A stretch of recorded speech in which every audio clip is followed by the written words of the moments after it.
วันนี้ก็ต่อจากเมื่อกี้นะครับก็จะมาแนะนำนะครับท่อนที่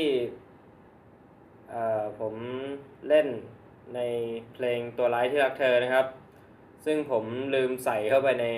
คลิปสอนโซโล่นะครับก็จะเป็นท่อนหลังจากเริ่มพีฮุกครั้งที่3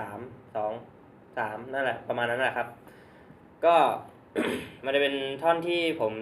ไล่สเกลลงไปนะครับก็เป็นยังไงไปติดตามเลยครับก็การเล่นโซโล่ตรงนี้ไม่เชิงว่าโซโล่ท่อนต่อนแล้วกันครับท่อนนี้เนี่ยก็จะเป็นการไล่สายครับดีดตั้งแต่สาย6ลงไปยันสาย1นะครับแล้วก็จะดีดสายละ1ทีครับเรามาเริ่มกันเลยครับเพลงนี้ที่เล่นอยู่ในสเกลของคีย์ A นะครับก็จะเล่นที่สาย6เฟส7 9แล้วก็10แล้วก็ลงไปสาย5 7กับ9นะครับแล้วก็ไปสาย4ไป4 5ขออภัยครับ4 6 7ครับสาย3เหมือนกับสาย4ครับ4 6 7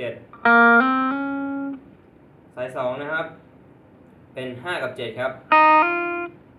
สาย1นะครับก็จะเป็น4 5 7ครับจบแล้วครับเดี๋ยวผมจะลองเล่นไล่ให้ดูนะครับก็จะเล่นเท่านี้นะครับจบกันไปอย่างรวดเร็วนะครับสำหรับท่อนนี้นะครับก็มันไม่มีอะไรมากเลยครับก็ผมก็เล่นไปมั่วๆนะครับก็ไม่รู้ว่าถูกหลักทฤษฎีหรือเปล่านะครับก็ยังไงก็ขอฝากติดตามนะครับผลงานของผมนะครับฝากกดไลค์กดแชร์